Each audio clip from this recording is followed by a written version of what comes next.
Xitoyning Uyg'urlarga qilayotgan ziyonkashligi uzluksiz davomlashayotgan bo'lsa-mu, dunyo yana sukutini davomlashtirmoqda. Ijtimoiy taratqularda ham bahrilangan bir ko'rinish Uyg'urlar uchrayotgan zulmni yana bir qatim his qildirdi. Ota-onasidan ayirib balalar lagerga yig'ilingan yoki ota-onasi lagerga qamalgan bir Uyg'ur farzandi "Apamni ko'gim keldi" deb nola qildi. İjtimoiy taratqularda tarqalgan senda o kichik balani yenidagi Xitoy ayolga ochiqlanib, bir tarafdan yig'lab turib, "Apamni ko'gim keldi" deb nola qilishi ko'rguvchilarning qalbini larziga soldi. Germaniyadagi Dunyo Uyg'ur qurultiyi raisi Dolqin Aysaning hayoti va kechirmishlari tasvirlangan Xitoyning erkinlik to'ziqi nomli kitobi nashr qilindi.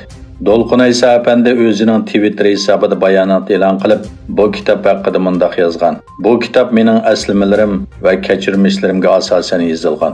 Kitobni yozishdagi asosli maqsadim kishilarni Xitoy Kompartiyasining qanchalik razil va rahimsizligi haqida ogohlantirish. Men o'zim erkin dunyoda yashayotgan bo'lsam-mu, men yana Xitoyning zulm, ziyonkashlik va adolatsizligi duchor bo'layapman."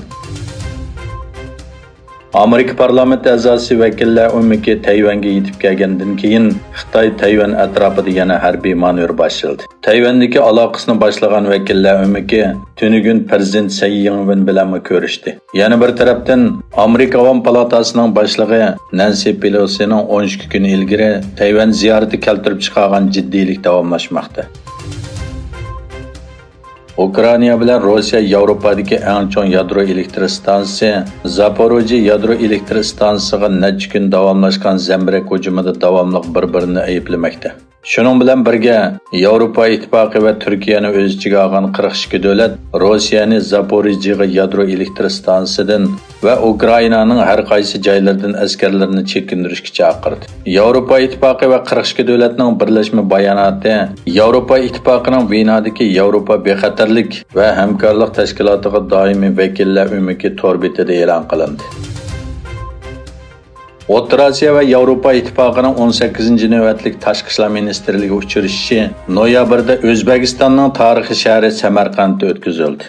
O'zbekiston tashqi ishlar ministrligining bayonotiga qaraganda, Tashqi ishlar ministrligining Yevropa ishlari bosh direktori Oybek Shavodinov Yevropa ittifoqining O'zbekistondagi muavin vakili Mendagas Kachiravaskas bilan ko'rishib, taraflarning hamkorlik masalasini muzokara qilgan. Birmaning harbiy o'zgarishi bilan og'dirilgan rahbari Aung San Suu Kyi 4 shiriklik delosining hammasida gunohkor deb qaralib, yana 6 yillik qamoq jazosiga hukm qilindi.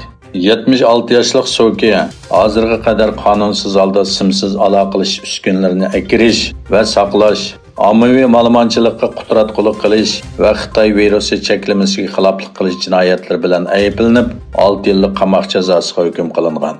Birma harbiy sud mahkamasi bergan 6 yillik oxirgi jazo bilan Suu Kyi jami 17 yillik qamoq jazosiga hukm qilingan bo'ldi.